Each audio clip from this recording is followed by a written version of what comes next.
अस्सलाम वालेकुम dear students, कैसे हो आप सब लोग। उम्मीद है कि आप सभी लोग ठीक ही होंगे। आज का जो टॉपिक हमारा रहेगा लास्ट टॉपिक है इस यूनिट का।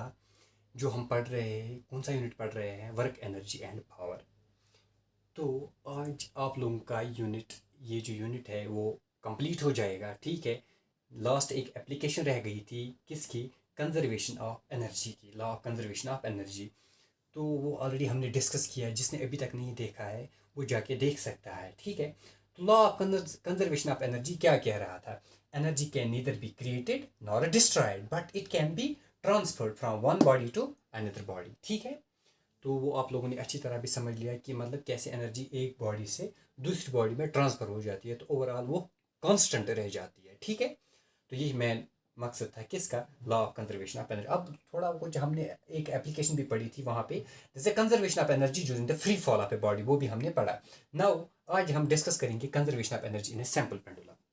ठीक है, मैं आप लोगों को एक वीडियो भी सेंड करता हूँ, आप लोग देखना कि वो एक लेक्चर का वीडियो है। आप लोग उसमें फिर वो प्रैक्टिकली उसमें दिखाया है। ठीक है, कि कैसे कंजर्वेशन ऑफ लॉ मतलब अप्लाई हो जाता है। ठीक है, तो यहाँ पे एक है that's a conservation of energy in a simple pendulum. एक काम करता हूँ मैं, यहाँ पे पेंडुलम बनाता हूँ। कैसे पेंडुलम जो है वो ऑसिलेट करता है।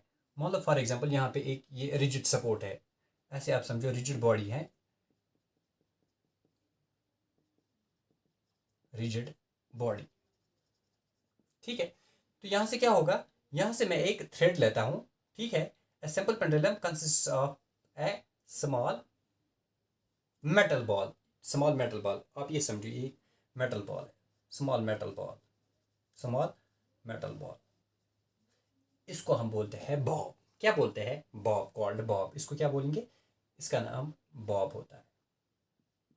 ठीक है, ये थ्रेड है और ये मेटल टाइप बॉल होता है। ठीक है, जिसको हम बॉब बोलते हैं।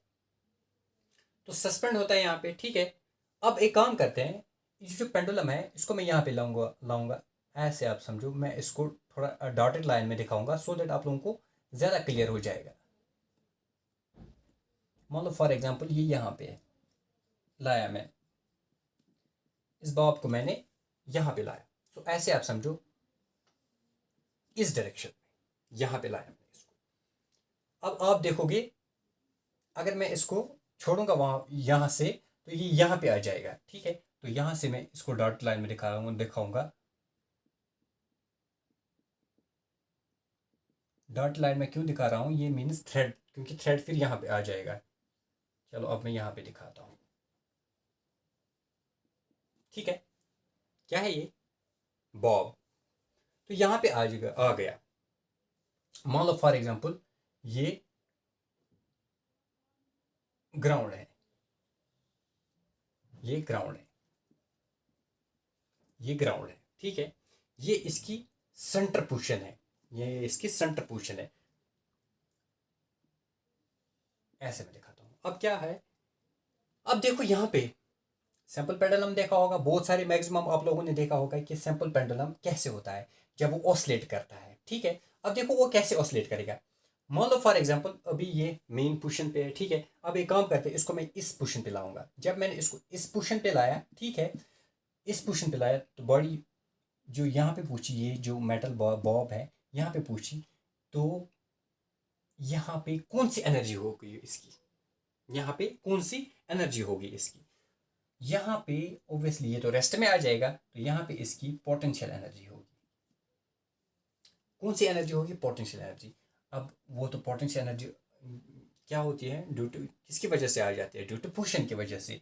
तो मान लो फॉर एग्जांपल ये मीन्स यहाँ पे एच मीन्स हाइट है ना, हाइट ग्राउंड के दरमियान। ठीक है, इसी तरह यहाँ से भी एच हाइट ग्राउंड के साथ। ठीक है, तो पूछ गई ना यहाँ पे। तो अब क्या हो जाएगा? यहाँ पे इसकी पोटेंशियल एनर्जी है, तो पोटेंशियल एनर्जी मैक्सिमम, तो पोटेंशियल एनर्जी किसके बराबर होती है? That's M G H. ठीक है यहाँ तक। तो काइनेटिक एनर्जी क्या होगी यहाँ पे? काइनेटिक एनर्जी क्या होगी यहाँ पे? जीरो। क्यों? क्योंकि ये रेस्ट में है। तो काइनेटिक एनर्जी किस वजह से हो जाती है? ऑब्वियसली जब बॉडी मोशन में होगी। ठीक है, तो काइनेटिक एनर्जी क्या है? जीरो। पोटेंशियल एनर्जी क्या है? M G H. अब एक काम करेगा, जो ही फॉर एग्जाम्पल हमने इसको फोर्स लगाया, अब ये एक काम करेगा, ये ऑसिलेट हो जाएगा। ऑसिलेट हो जाएगा मीन्स मोशन में आ जाएगा। जब मोशन में आ जाएगा, ये जो पोटेंशियल एनर्जी है ये आहिस्ता आहिस्ता कन्वर्ट हो जाएगी किस में? काइनेटिक एनर्जी में। ऐसे आप समझो, potential energy plus kinetic energy. अब आ गए ना मोशन में। अब ये रोटेट ऐसे अब ऑसिलेट करेगा, करेगा ना ऑसिलेट। ठीक है, तो यहाँ पे क्या आ जाएगा? यहाँ पे जब ये मेन पोजीशन पे पहुंचे तो यहाँ पे पोटेंशियल एनर्जी क्या होगी? पोटेंशियल एनर्जी क्या होगी? जीरो। तो फिर मैक्सिमम क्या होगी यहाँ पे? Kinetic energy. क्यों? ये मोशन में है, ये क्या है? मोशन में है। ठीक है, अब ये बॉल, ये जो है मेटेलिक बॉल जो है, बॉब जो है, ये अब यहाँ पूछेगा, ऑसिलेट कर रहा है ना, अब यहाँ पे पूछेगा तो फिर रेस्ट में आ जाएगा। फिर सेम कंडीशन बन जाएगा यहाँ पे कि पोटेंशियल एनर्जी यहाँ पे क्या हो जाएगा? मैक्सिमम। ऐसे आप समझो, मैक्सिमम यहाँ पे हो जाएगा potential, that is equal to mgh। और जो काइनेटिक एनर्जी होगा वो क्या होगा? जीरो। क्यों? ये रेस्ट में आ गया। क्यों? इसको फिर वापस आना है फिर से। क्यों? ऑसिलेट करेगा। देखो, potential energy plus kinetic energy convert हो गया ना। पोटेंशियल एनर्जी किस में कन्वर्ट हो गया? काइनेटिक एनर्जी में। ठीक है, यही लॉ ऑफ कंजर्वेशन कह रहा है। ठीक है, energy can neither be created not destroyed but it can be transferred. Transferred हो गया ना। पोटेंशियल एनर्जी किस में ट्रांसफर हो गया? काइनेटिक एनर्जी में। इसी तरह यहाँ पे भी kinetic energy plus potential energy में भी ये ट्रांसफर हो जाएगा। क्यों? ये लास्ट पे देखो, यहाँ पे पोटेंशियल एनर्जी में फिर आ जाएगा, आ गया। या इसी तरह यहाँ पे जैसे फॉर एग्जांपल यहाँ से यहाँ गया, इसी तरह ये बैक आ जाएगा ऐसे यहाँ पे, फिर ऐसे यहाँ पे। तो आपने देखा कैसे कंजर्व रह जाता है इसमें। क्या?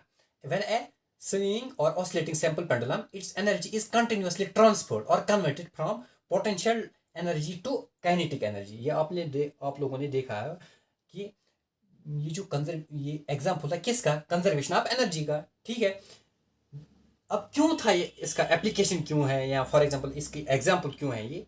This is because a swing simple pendulum is a body whose energy जिसकी एनर्जी क्या होगी? या तो होगी काइनेटिक एनर्जी, या तो होगी काइनेटिक एनर्जी, या तो होगी पोटेंशियल एनर्जी, या तो होगी मिक्सचर ऑफ बोथ, है ना, mixture of both, kinetic energy plus potential energy. या तो काइनेटिक एनर्जी होगी, या तो काइनेटिक एनर्जी होगी, या तो पोटेंशियल एनर्जी होगी, या तो पोटेंशियल एनर्जी, या तो काइनेटिक एनर्जी, या तो मिक्स या मिक्सचर ऑफ बोथ। किस किस का? Kinetic energy and plus potential energy, दोनों का होगा। ठीक है, ये ऑलरेडी मैंने आप लोगों को बताया कि सम ऑफ जो होता है potential energy plus kinetic energy, that is equal to mechanical energy, that is equal to mechanical energy. इसको हम बोलते हैं मैकेनिकल एनर्जी, जिसमें दोनों होगा, पोटेंशियल एनर्जी प्लस काइनेटिक है। तो यहाँ पे आप ऐसे भी बोल सकते हो कि मैकेनिकल एनर्जी ओवरऑल कंजर्व रह जाती है। तो ये था किसका? Sample pendulum, conservation of energy in a sample pendulum. तो मान लो फॉर एग्जांपल अगर ये ए पोजीशन पे था, ठीक है, तो ये हो गया बी पोजीशन और ये हो गया सी पोजीशन। तो क्या है?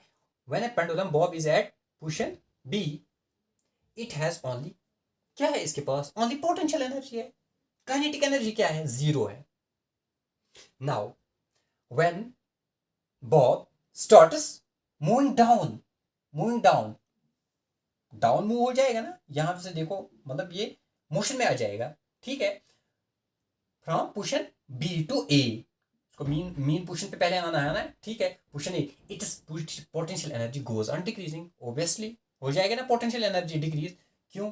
ये कन्वर्ट हो जाएगा किस में? काइनेटिक एनर्जी में। ये तो कौन सा कह रहा है? Law of conservation of energy. Energy can neither be created not destroyed but it can be transferred from one energy to another, from one form to another form. समझ में आ रहा है आप लोगों को? ठीक है, तो हो जाएगा ये। क्यों? यहाँ पे देखो डिक्रीज हो रही है, पोटेंशियल एनर्जी डिक्रीज हो रही है, काइनेटिक एनर्जी इंक्रीज हो रही है। ठीक है, तो इस तरह यहाँ पे भी देखो, फिर काइनेटिक एनर्जी डिक्रीज हो रही है तो वो किस में कन्वर्ट हो रही है? Potential energy.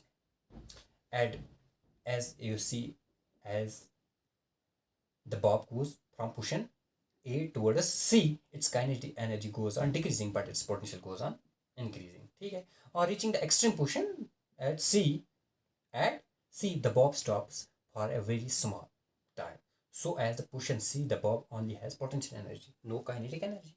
तो जो आपको ऑलरेडी मैंने सिखाया कि क्या क्या होगा इसमें, कौन कौन सी एनर्जी होगी, ओवरऑल जो ये मैकेनिकल एनर्जी होगी वो कंजर्व रह जाएगी। ठीक है, तो ये था कंजर्वेशन ऑफ एनर्जी। तो आप लोगों को ये भी समझ में आया कि किस तरह से कंजर्व रह जाती है एनर्जी, किस में? Conservation of energy in a sample pendulum. ठीक है, आई होप कि आप लोगों को ये समझ में आया होगा कि जो total energy of swing pendulum है at an instant of time remain same और कंजर्व, ठीक है। तो बस आज के लिए बस इतना ही, ठीक है। आई होप कि आप लोगों को ये अच्छी तरह समझ में आया होगा। तो आप लोगों का आज ये यूनिट कंप्लीट हो जाता है, ठीक है। तो इंशाल्लाह अब हम मंडे से न्यू चैप्टर स्टार्ट करेंगे जो आपका टर्म सेकंड में आता है, ठीक है। तो बस आज के लिए इतना ही। अल्लाह हाफिज़।